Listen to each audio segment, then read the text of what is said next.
Je m'appelle Alessandra Bruno et je me suis diplômée en 2018 ici à la Cambre, Horta, et je suis actuellement chercheuse près du laboratoire Sacha, toujours dans la faculté.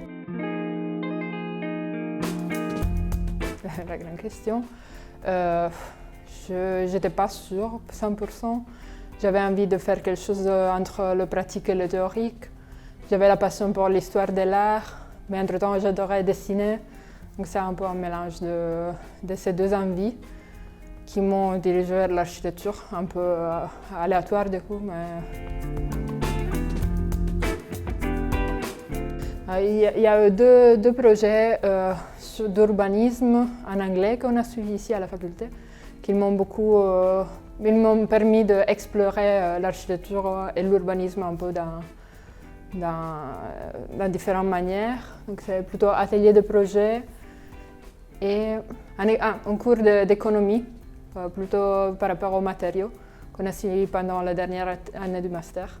C'était très intéressant pour explorer la dimension économique de l'architecture.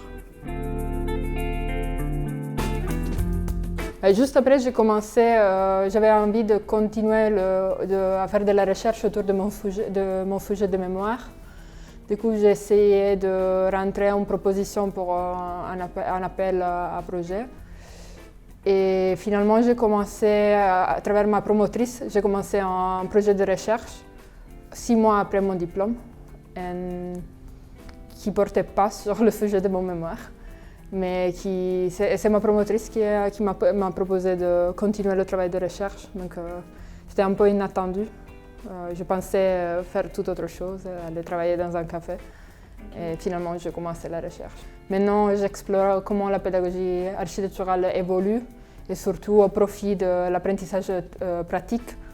Donc comment ancrer le projet dans le réel par la construction, par la manipulation, par la confrontation avec des réalités.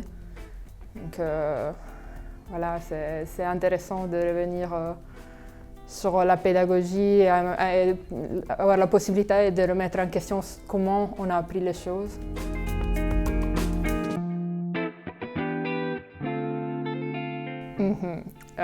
Courage et oui, que c'est enthousiasmant, c'est intéressant, on apprend plein de choses, mais parfois ça fait un peu peur, parfois c'est une formation qui t'enferme un peu sur toi-même. Donc peut-être commence-le, tiens dur, reste solide, mais garde toujours un pied dehors de la faculté. Essaye toujours d'avoir une vie sociale à côté et de t'engager dans des vraies aventures à côté des études. C'est super important pour résister pendant toutes les études, mais aussi pour devenir un bon architecte. Moi, ce qui m'a changé un peu la façon de voir l'architecture et l'espace urbain, j'ai grandi avec Bernard Dosecki et Paola Vigano. Eux, c'est deux urbanistes qui m'ont beaucoup appris. Sinon, les ouvrages de Richard Sennett sur la connexion entre la main et le cerveau.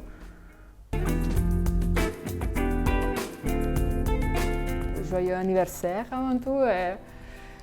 J'espère que la faculté aura la capacité de s'ouvrir vers la ville, de redevenir un espace de rencontre, surtout maintenant qu'on est tous informés chez nous, mais que les portes de la faculté ouvrent un peu plus. Comment je l'ai rencontré moi en 2014, c'était un espace ouvert de rencontre, c'était comme le café du coin.